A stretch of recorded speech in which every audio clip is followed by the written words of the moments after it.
It's great to be a Miami Hurricane, and welcome in to another episode of Beyond the Game. I'm Giselle Espinales, happily joined by Felipe Alvarez. Felipe, we got so much to talk about. First of all, thank you so much for joining us again, because you know what? They saw the fandom there. We created a star right here with Mr. Felipe. Listen, I just love talking about sports, and I love talking about sports with you. You know, I mean, this is where it starts to grow and blossom even more. But you know what we're blossoming about?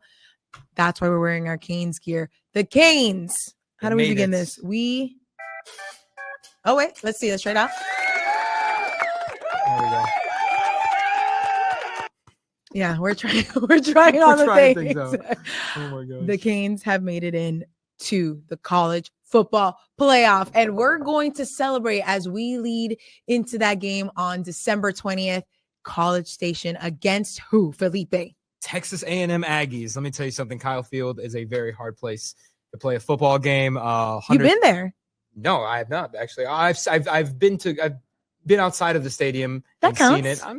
I've never felt the atmosphere of that, home field advantage that they certainly do have. 100,000 plus people can fit in that stadium, but it's going to be a tough one. I do think that the Canes have a really good chance in this game because obviously, as you know, the two teams that Notre Dame lost to this year, Miami and Texas A&M, and one thing that Texas A&M could not stop with Notre Dame's game that Miami could stop with Notre Dame's game is their run game. So I think that is something that Miami is going to have an advantage over Texas A&M. When the Notre Dame Fighting Irish played against Texas A&M, Jordan Love and Jadarian Price were running all over their heads. They had 3 touchdowns combined and over 150 rushing yards combined. That probably will not be the case with the Miami Hurricanes. I think they have a great interior defense, and I think they're going to get it done in Kyle Field. And I think that if they could win in Kyle Field, they can beat anyone. What did Nick Saban say that the Miami Hurricanes in the college football playoff, if they were to make it in, which they did, would be the most dangerous team here? And it becomes whether it's belief. And Felipe just talked about that defense. Well, Trey from the offensive lineman, the Aggies, already talking about Ruben Bain. We ain't worried about him. Excuse me. You got to worry about the ACC Defensive Player of the Year in Ruben Bain. Right now, let the trash talk begin, because the Canes have been zip silent for this reason. While let the Aggies talk. And honestly, look, 100,000 people in a position like that, home of the 12th man, 1922 is when that tradition started. We know, I mean, Felipe, we could talk about conditions for college football playoff. This is one of the most iconic places to be. And in the end, that position for the Miami Hurricanes is going to be a tough one, because environment matters in a college football game, right? Absolutely. And like I said, this is going to be a home game for Texas A&M, but then the rest of the path, because this is a tournament, this is like March Madness for the Miami Hurricanes. The rest of the tournament like is a crazy March Madness. Oh, insane March Madness. But, the rest of once you get past this, it's just neutral site. And one thing we do know is that Canes fans show up, because I know Canes fan out there, you're going to show up if they get past Texas A&M. But the road is going to be really difficult if they beat the Aggies, because they would then potentially face Ohio State in the second round. Oh, and my goodness. That history with Ohio State. But we're getting too ahead. Vengeance. Should we think like the team mentality where you just go 1-0 each week? Because that's what they're thinking right now. They can't even think ahead, because if we're thinking bigger picture, that would be a neutral site against Ohio State in the Cotton Bowl in Dallas. It would be, by the way, 3 games away, thinking bigger picture, 3 games away for playing for a national title that's here in Miami Gardens. I mean, at their home stadium. Of course, that would be the most elite college ending. But for now, no. Felipe, I got to stop you. This is Felipe's love for sports ends up going so crazy, so ham. He's thinking so much brighter future right here. As long as the Canes are still alive, I think you have to think ahead, because listen, I think that this team is incredibly bought in. I mean, thanks to this woman right here, Giselle Espinales, I have had a field pass for every single home game of the Hurricanes this season. Thank you for helping us. We were there. Absolutely. We were there the first game, Notre Dame, where we were like, whoa, this team is legit. We were there on the field. You're getting sound for us, everything. I mean, we knew from the beginning when we started to see what the Hurricanes were capable of with a quarterback like Carson Beck, because Indiana experience matters in positions like this. And Carson Beck is as experienced as they come playing in situations like this, Felipe. But I mean, so many days off. I don't know. I start to get like a little nervous for them just as a fan and as an alum and as all the thing. But as a journalist, absolutely Miami can go in there to Kyle Field and get a win and try to advance. Listen, I'm just saying that I saw with my own eyes on that field, the Miami Hurricanes stop Jeremiah Love, who is a Heisman finalist, to only 33 yards rushing. And he's easily the best running back in the entire nation. And I think that if you can stop a guy like that, you could stop anybody. Stop anyone, and it's going to be a tough road. It is time because the Canes are in the playoffs. Whoa. That was crazy. What was that? That just happened. You can do that? Listen, how do I do we're that? creating magic. That's the one thing I'm still trying to figure out. Next episode, I'm going to figure that one out because that was insane. But no, you're absolutely right. And I think that's one of the things that we start to see. And look, Mario Cristobal, he had his first game, that first conference game after the first press conference, after getting announced that they won, because there was that anticipation leading up to it. And right now, obviously, the Irish had bowed out of the bowl game, all this stuff. But for Mario Cristobal, he said this: it's not just about making it in. As exciting as those days were, now we are inching closer to that game on December 20th, College Station, Kyle Field. It's about winning it, because all this chatter surrounding the Miami Hurricanes would be nothing if they end up losing that game. And I strongly believe, based on everything that they did in the regular season and having this much time, Felipe, you getting healthier, you prepare for the environments, prepare the best possible game plan, because it's win or go home. Yeah. Just like March Madness, I'm telling you, this is football March. It's the first time that Miami's ever been in the playoffs. This is. I mean, the best part about it, we will be there. Well, yeah. Felipe might be there in spirit. He might be out here. I'll be holding it down here. I'll be on whatever watch party. Hey, go to the Titanic. Go to campus. It's going to be a party.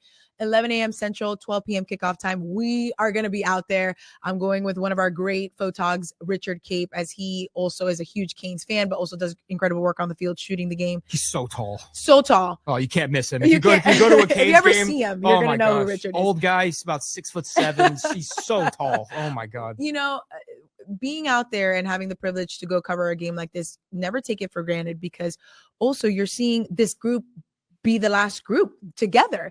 And we don't know what's going to happen with the Ruben Baines of this, the CC Maui Noahs, all these guys that have put in the work. Carson Beck, you know, when we first talked to him, Felipe, when Canes camp had started, the fall camp, because remember, he started here in spring and wasn't able to play because of his arm. Correct. Now finishing it off could be a national championship. Like, I mean, it's so much history with both these teams, so much for the Canes on the line. We know what the U represents here in South Florida, and it's time to bring back that championship caliber. And one thing about Mario Cristobal says he's been working on saying like the U is back. Listen, I mean, slowly but surely it's getting there, but this is the starting point, Felipe. We're pumped. We're pumped. I think when it comes to sports in Miami-Dade County, I think that the Miami Hurricanes are the golden child for this county, because, well, first of all, the Miami Hurricanes football team has the most amount of championships. They have more championships than the Dolphins and the Heat. Well, they say that louder. They have as many championships as the Dolphins and Heat have combined. 5. And this is also coming from someone who was born in like 2000. Yeah, I was 1 year old when I like bringing that up because I'm like, when I put your credential, it was like, what's the date of birth? 2000. Yeah. I feel like the Jonas Brothers have a song about that, like year 2000, or I don't know, but that's probably your strength of expertise in that too. Some Jonas Brothers, but we're kind of looping out of this. But in the end, look at this. We're decked out for a reason, because we believe, I mean, there we go. Where's the logo right there? We believe that the Miami Hurricanes can go into this with plenty of time to prepare and get a win and advance in the college football playoff. And that's what it's all about. You know, it's all about having a chance. And honestly, Felipe, I'm pumped. You know, I'm trying to get my cowboy hat ready. Hopefully I get to try some barbecue. Speaking of having a chance, the Dolphins. In the hunt. Oh, wait. The Dolphins. In the hunt. In the hunt. There you go. Oh my god. It doesn't work the same when you don't. You got to have the effect. I need the effect. Next week is the Dolphins. I am the captain. The Dolphins season is still alive. Dolphin season is still alive, and it's actually probably been the most impressive turnaround that we're starting to see what the potential, what we thought, by the way, when week 1 started, when we were in training camp, when we were sweating things out over there in Miami Gardens, that this Dolphins team can be legit. Obviously, major injuries, losing Tyreek Hill to a brutal injury, but, you know, the front seven that on defense, just all these things. But then you have a guy like Devon Achane, who, by the way, right now had dealt with that rib injury that left him for the game, but he was able to come back, but they were like held him out. Thankfully, because he is like the majority of their entire. I think that he's kind of having like a Carolina Panthers Christian McCaffrey like season where they're just dumping the ball to him and just letting him work. I mean, like he has already 1,000 rushing yards. He has a lot of receiving yards and a lot of catches. I mean, listen, if you have him in fantasy football, you know dang well how great numbers he's been pulling up. But shout out to AJ, our friend, and Photog, who also, for some reason, who does not know sports, by the way, but has Devon Achane on fantasy football. I mean, what a great player to have in fantasy football. But also, he plays full circle moment, by the way, just to tell you, where did Devon Achane go to school? Texas A&M. He's an Aggie. An Aggie. And in that game that the Canes just played with Mario Cristobal, by the way, being there for 4 years as we continue to make this full circle, Devon Achane had a touchdown and one of the best games, I think. That's right. Yeah. That was a bad one. What, the Canes scored like only 9 points in that game? I don't think about it. But that 12th man sounds crazy. But for the Dolphins, 4 straight wins, Felipe. I mean, you have to admit. But I think if something were to happen, Monday Night Football primetime, but Tua broke his record of winning in a cold game under 46 degrees. It was 41 degrees at kickoff against the Jets. But their schedule, you were looking at their schedule. It's true. Can they win out? Final 4 games, you got at Pittsburgh, and then you have home against the Bengals, the Buccaneers, and then you finish the season in New England. Now, you did mention earlier that before we recorded that New England might be a bit of a cakewalk just because they might have the division locked up again. That all depends on how the Bills do and if they catch up or not. And they had the Bills just had that snow game against the Bengals, which, by the way, that game would have been Bengals and Dolphins would have been a Sunday Night Football game, but that got flexed out. Right. Now we're going to see Drake May in prime time against the Ravens. So it will be interesting to see if the Dolphins can beat the Steelers, by the way, because now we're going into veteran quarterback, Aaron Rodgers. Yeah. Oh, yeah. I mean, the guy is still moving. First of all, just even headline-wise, Phillip Rivers coming out of retirement. Yeah. I felt bad for Daniel Jones. Unbelievable. Wait, what age? How old was Tom Brady when he won? We were talking about the Bucs. He was 45. He was 45. But here's the thing. Tom Brady is not Tom Brady didn't take a 5-year gap. Phillip Rivers hasn't played in the NFL since 2020. I think he's had like 10 kids since then. So he has his own little football team. Yeah, yes. Phillip Rivers does have a lot of kids, actually. Look it up. It's crazy. But look it up.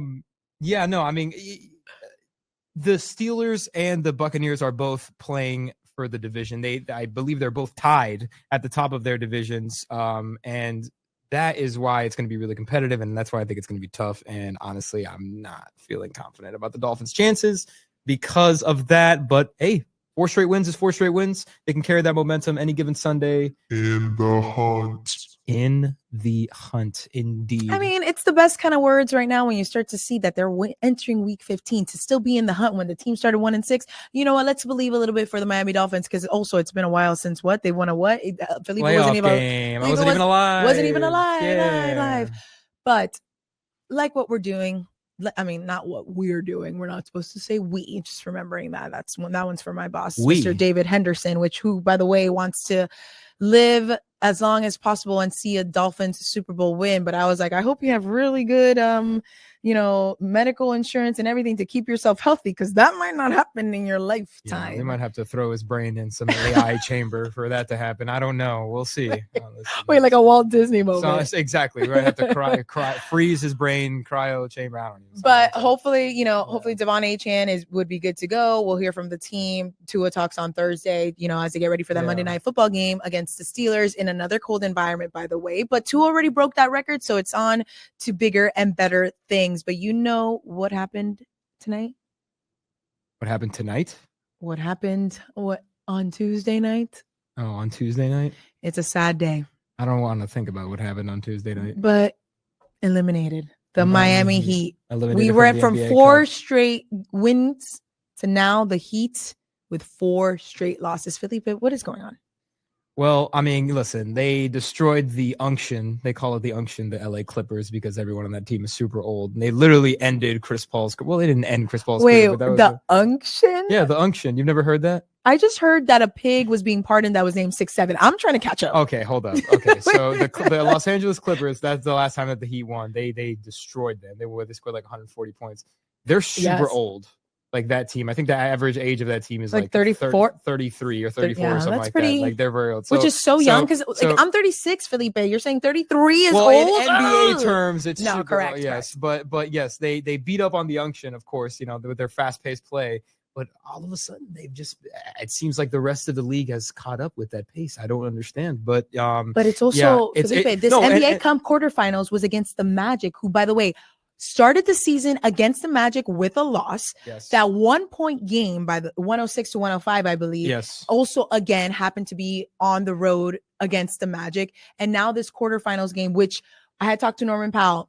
We love Norman Powell. We were already pitching for him to be an all-star, but he said the key to this is defense and starting strong. That's exactly what the Heat did. 30-17 advantage in that first quarter, and then it all derailed. And Felipe, Desmond Bain, 37 points, and they punched their ticket to the 117-108 final in the quarterfinals NBA Cup to go to Las Vegas.